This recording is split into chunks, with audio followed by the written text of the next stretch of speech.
One, one.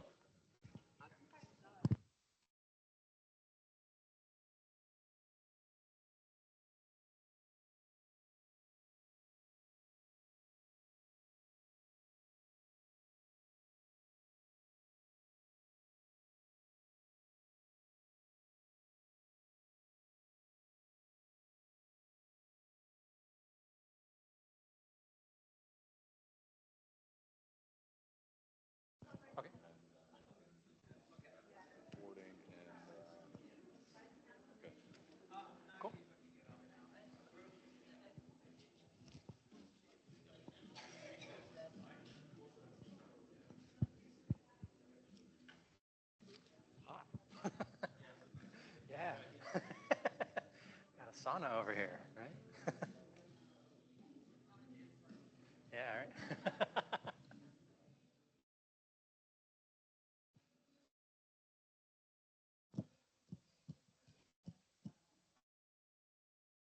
All right, there's the music. Hey, good morning, everybody. Welcome to IBM. Welcome to the Rings PI meeting number 2. My name's Dan Ward. I will be your MC and host, and I promise I'm not going to send anybody any emails today. So, woohoo, yeah. Nobody's happier about that than me. Hey, we've got some really exciting stuff planned for the next couple of days here. Today's main theme is about sharing results. This is going to be a lot of opportunities for each of the various researchers, PIs, students, to share what they've been doing, what they've been up to, what progress they made in the past amount of time since the last time we were together. The next 2 days, we're going to have a bunch of panels. We're going to have breakout times. We're going to have times to look at the posters. We've got poster time today as well. I'm going to give you a quick look at the agenda. You should have also received one of these trifolds with your detailed agenda for the next couple of days. You're going to see a few minor adjustments, like 15-minute tweaks for a few cases. So we're just going to walk through the agenda real quick. Then we're going to have a few comments from NSF and from IBM, and then I'll be back with a few more details.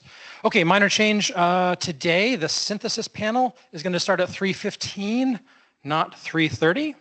So you might want to make a note of that in your trifold. On day 2, the breakout's going to start at 11, go till 12:15. Lunch will be at 12:15 tomorrow, not 12:30. 15-minute change, not a big deal. That means panel number 3 tomorrow will start at 1:15, not I think 1:30 was the original. And then day 3, the 11th, no changes. Ooh, yes, we like it when there's no changes. All right, so again, this is your opportunity to share some research results, but also to make connections with the other folks in the room. So please do make sure you take time to wander around, get to know each other, visit each other's posters, ask a lot of questions. And without further ado, let me toss it over to Hussein from NSF to say a few words of welcome as well. Hello, good morning, everyone. Do we have people online as well? Or not for this? We have people online listening, yep. Okay, so good morning, people online, and afternoon and evening, depending on where you're connecting from. So I'm Hussein Abouzeid. I'm a program director at NSF. This is our second PI meeting. So I just wanted to welcome everyone. Thanks our host, IBM. This is a beautiful facility. And I'm an upstate New York person, so it's nice to come back to upstate New York. And I was greeted in the morning with a deer in the window, so I'll try to post a picture because we're posting pictures from you can scan a QR code and post pictures from the event. I just wanted to highlight a few things. Well, of course, thanks for our industry and agency partners. We have 9 industry partners. I'm not going to mention all of them, but you know them, and I'll talk a little bit more about that tomorrow. We have 9 industry partners and 2 agencies, and I think they're all represented across these 3 days. This PI meeting is decidedly different from last year's. Last year's was the first one. This is the second. Most of the projects now are at the end of their second year. So there's a lot more results to share. So we're allocating more time in the first day to discuss research results. We want people to be engaged, so our engagement team will talk about that and give you instructions about how to vote for your best project. And we'll have a synthesis panel run by my colleague, Murat Tolak, it's right here, who, and also, I think, Najeen from Intel co-moderated, and they will discuss some of these projects, main features, what makes them a success, and so on, so we can all get engaged into these. So it's a full day of looking at results and synthesis of these results. Day two is very exciting as well, because it's about looking for the future. It's about visioning of what comes next. Of course, NSF is never going to say we're actually doing a program on anything until it's actually there. But we're always looking to hear from the community about what research directions should we go for, what are the priorities, and you need to help us make the case to establish these programs. So we are also honored to have multiple agencies, multiple US government agencies, and multiple international funding agencies, and a number of companies who we also invited who are not currently partners on rings, but they are also important to be part of the visioning for the future. So we invited them to participate tomorrow. And actually, we invited them throughout the meeting. And so tomorrow will be a very, tomorrow and the day after will be a full day. Tomorrow will be panels and working groups. The day after is about collaboration. So feel free to talk to other people, ask them about, if you're a company, ask other companies about their experience in this partnership. If you're an agency, ask other agencies, maybe sit together and feel free to form different kind of discussion groups. We have free dinners as well. Like dinner, I mean, is on your own, so it's free. For you to do whatever you want, and I suggest you leverage that to try and talk to others. So I'll stop here for now, and I have a bit of time tomorrow to expand a little bit about setting up the thinking for tomorrow. But I'll stop here now, and I wanted to thank Rings VO. Always forget to ask the most hardworking people to help this make this happen with tons of emails and planning and moving people around and planning people to panels and redoing it and all of that. So thanks for you also for coming in the middle of the summer. We moved this date many times to avoid things. We ended up not avoiding something or another. So for those who we ended up missing. Hope you have access afterwards to the outcomes of this project, of this PI meeting, both the material and any reporting. So anyway, my boss usually thinks that I talk too much. So so speaking about my boss, Dr. Ellen Zagora, she is here, and she's been very supportive to advanced wireless initiatives, and please talk to her and about your thoughts for partnerships and collaborations and what NSF should be doing. So as well as can talk to me too. Just finally, also my colleague Huayu Dai is here. He's from Engineering Directorate. I mentioned Murat is here, also from my division, from SAIS. And SJ is not here yet. He's my colleague from TIP Directorate, but he better be there tomorrow because he's participating in a panel. So I think we have many PDs who are participating in this RINGS program. I'll again mention them tomorrow, but I think I'm over my time, so I'm gonna stop. Thank you so much.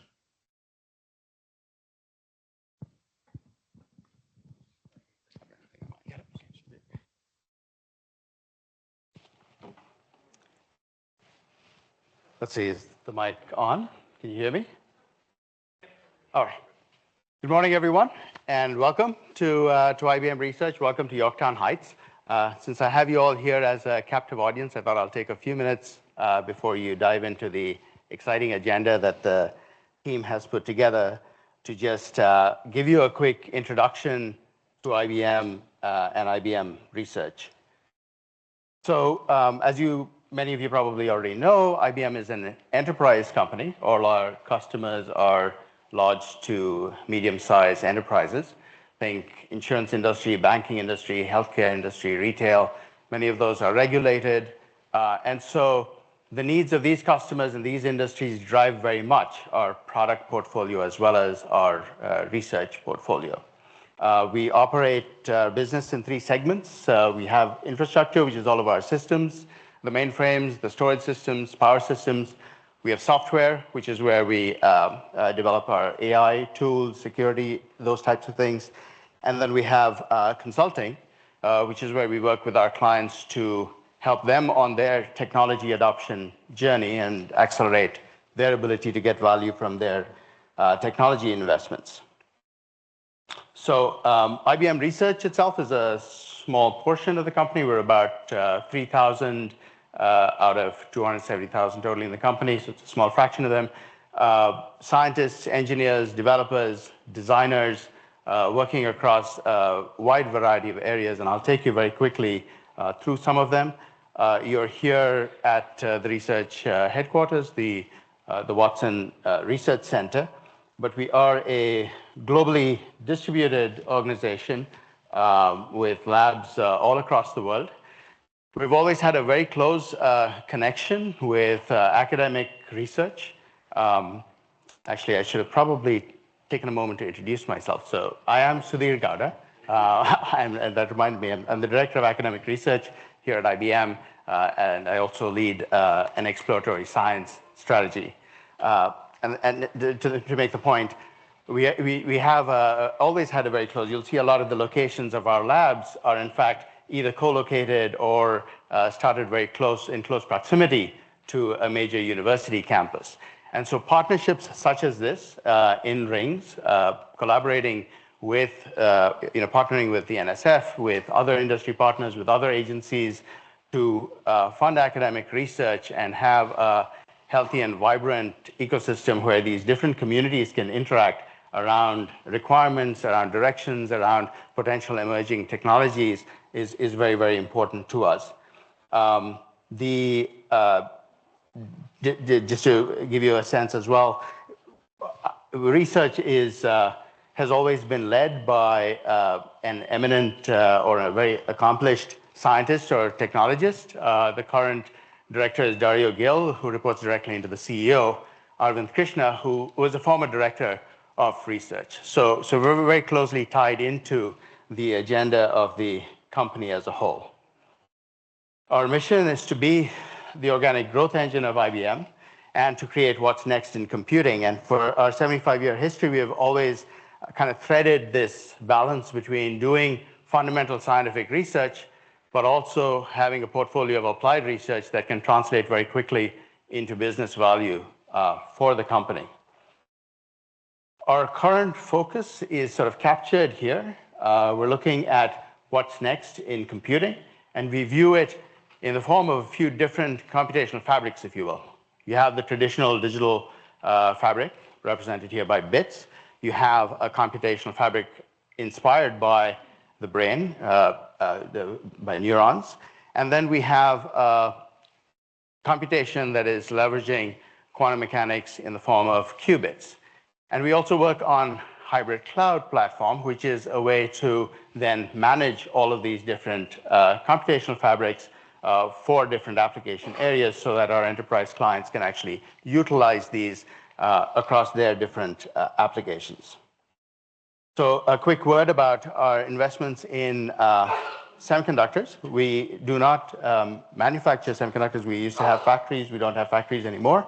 But we do have a very vibrant research ecosystem centered mainly in Albany, where we bring together many of the suppliers, equipment manufacturers, semiconductor manufacturers together to be able to accelerate the invention of new semiconductor technology and the deployment into fabs across the world.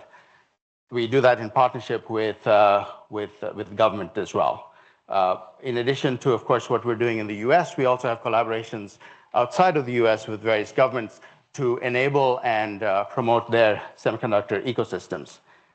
So we continue to have that deep research investment in semiconductors, and that helps us work on things like inventing nanosheet technology, which is kind of the successor to the FinFET architecture and is among the leading architectures as we go forward for various reasons that you see in terms of improvement over previous generations. And the reason that we actually have these semiconductor investments and why these are very important to us is because we continue to have very stringent performance and reliability requirements for our mainframe systems. The mainframe is still very much alive, and the numbers on the screen give you a sense of how pervasive the system is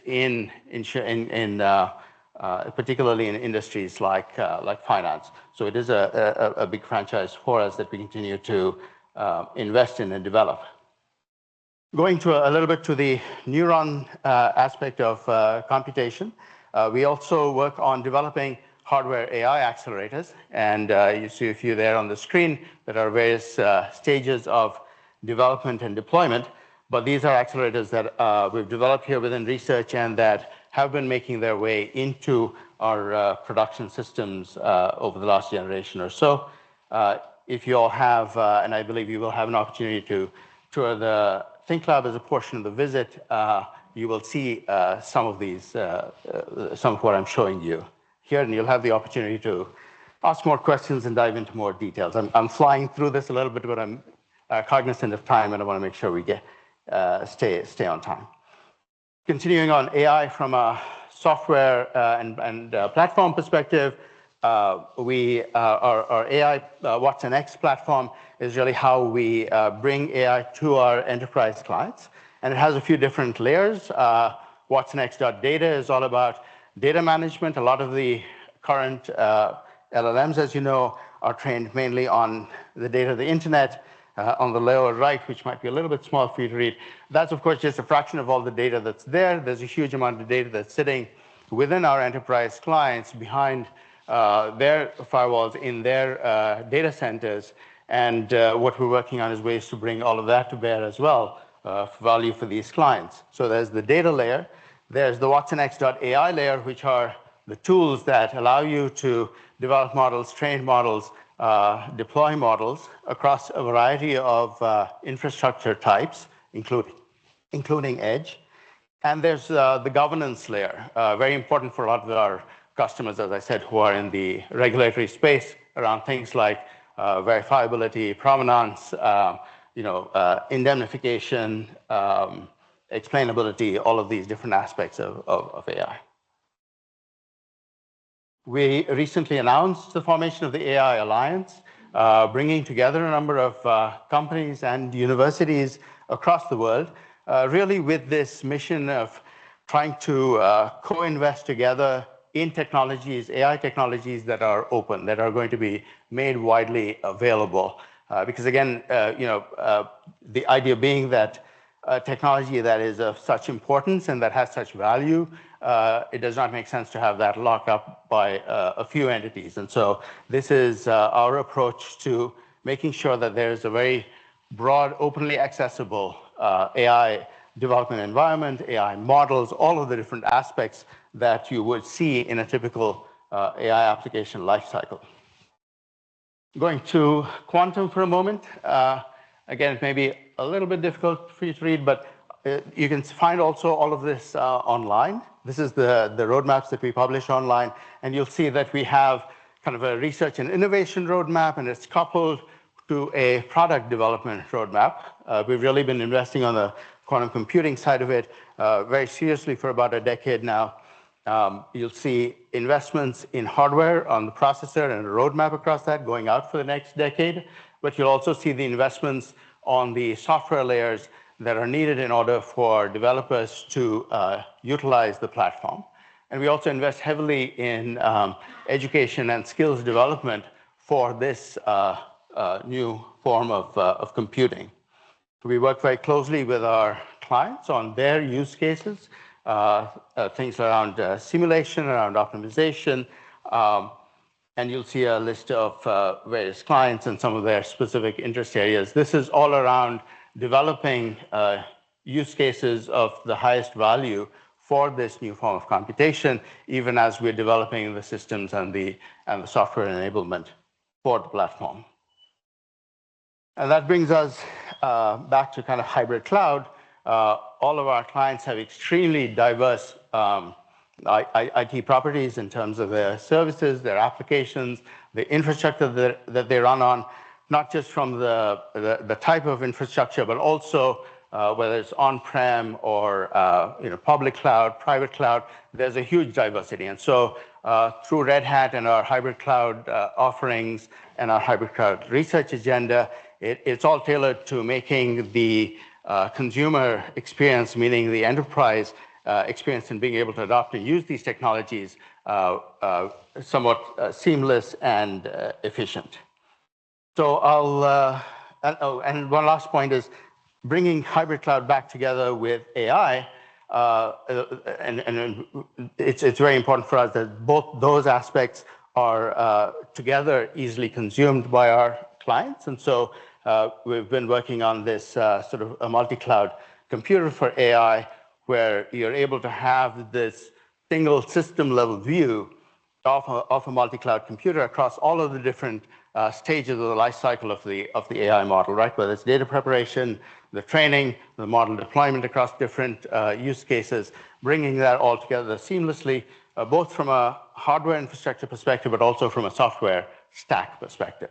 So that's a very quick run through. I just want to give you sort of a view of both the breadth as well as the full stack nature of the business, as well as how from research we help to drive various aspects. As Dan and Hussein were saying, I would encourage you to the opportunity to get in the Think Lab when you're interacting with IBMers. Please do find out more about this. I hope you enjoy your visit here. It is a beautiful location. Please do spend some time, if you can, outside on the grounds, walking through some of our halls. It is, for all of us, it's been a very inspiring environment and a home, really, to conduct this research. Thank you. Thank you. Thank you. That's great. All right, I'm told George is in the room to talk about, hey, there's George. Just to kind of welcome and give you some logistics about the facilities, and then I'll be right back. Great. So I'll be quick. So I'm George Slevsky. I've been with research for like 15 years. The first 10 as a heads down experimental scientist interested in like low dimensional materials for digital electronics. Most recently, I lead the Think Lab, which is the lab directly across that wall to my right, to your left. That's where we have our latest quantum system. So Quantum System 2 is there, our latest AI inference systems, AIU.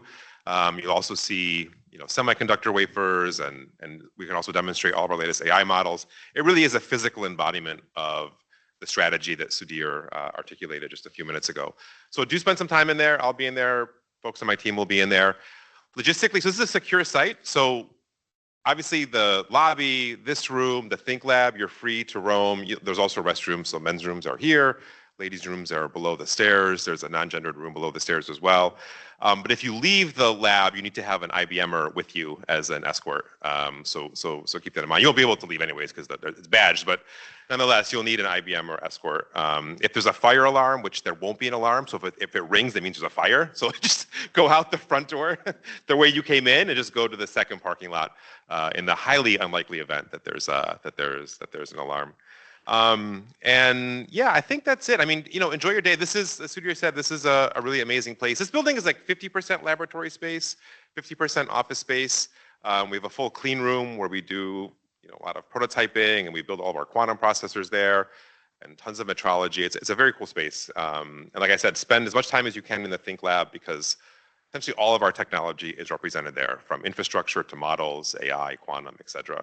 And we're happy to have you. And if you have any questions, just feel free to ask. So, okay. Okay, I'm back. Can we get these slides back up again real quick? All right, so while we're waiting for the slides to pop up, here we go. If you haven't uploaded your slides to Rings Connect, now we're in the final few minutes of needing to do that. Okay, so we are about to do something a little challenging, but I have great faith in all of you, your ability to do this. We're going to split into 3 different rooms. So the projects you see on this slide will present in this room. If you see your name or your project here or a project that you're interested in, stay in this room. And you'll be in this room for all 3 sessions. So at 9:30, the first 4 projects will present. We have an hour. You got 15 minutes per presentation. There's your hour. Then at 11 o'clock, we'll hear from the next group. Then 1:30, the final group will go. In each room, there's a laptop with Rings Connect pulled up. The Rings Connect folder will be visible. So when it's your turn to present, you're going to walk over to the laptop. You say, oh, there's my file that I uploaded to Rings Connect. You double click and it should come right up in this room and the other 2 that you'll see in a moment. For our partners and people who aren't necessarily associated with a specific project, I'll just mention this is the largest room. So all else being equal, if you're kind of open to whatever projects that you want to hear, this might be a good default room to go to or to stay in. And yeah, so if you're interested in more general, then this is a good room to stay in. You will also all be asked to vote for which presenter you would like to see join us in a panel at the end of the day. So your facilitator, each room will have a facilitator. They will have some 3x5 cards, and you'll be asked to vote for whichever person or project or presenter you would like to see as part of that small panel at the end of the day. Okay, here is the second group. Will go to the Think Lab. I'll show you the map in a moment, but it's down out the stairs, out the door, down the stairs, and to the right. So if you see your name or your project name on this slide, you are heading to the Think Lab in a moment. You'll also be there at 11. You'll be there at 1:30. Kathy, where'd Kathy go? All right, George will lead you and Kathy will lead you. I didn't mention Kathy, I didn't introduce Kathy before. You all know Kathy. She's part of the MITRE Rings VO team as well, here helping make all this run smoothly. Okay, so this is the Think Lab, out the door, downstairs, and to the right. The third room is conference room 14101. That is upstairs and to the right. So out these doors, you go up the stairs by where the coffee and food was. So these are the projects that will be briefed in conference room 14101. We have people who will escort you to that room and we'll open the door for you because you do need to get badged through. Coming back in, you don't need a badge. Just to go out of the coffee area, you'll need a badge. These 3 slides showed all 41 projects. If you didn't see your project, we do have these printed out. They are on a poster right outside this door, so you can double check. Or you can come see me, and I've got to print them out here as well. So I'll show this again in a moment. So again, each slide will have a dedicated facilitator to keep track of the time, keep track of the order of events. You can also keep track of your order of events. If you know that you're the third person and the second person's doing, you might wander over and be ready there by the laptop to pull up your slides. Are there any questions? Here's a quick map for those of our visual learners here. All right. Oh, Kathy, yes.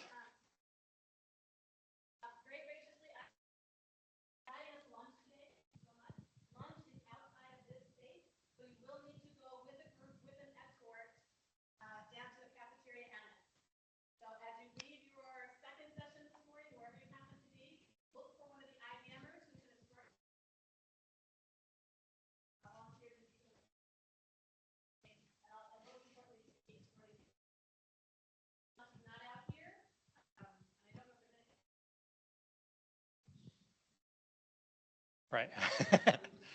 I would stay here. Yep. Okay, thank you, Kathy. So everybody should now know that where you're heading next, either to the Think Lab, which is downstairs, CR 101 upstairs, or the auditorium you're staying here.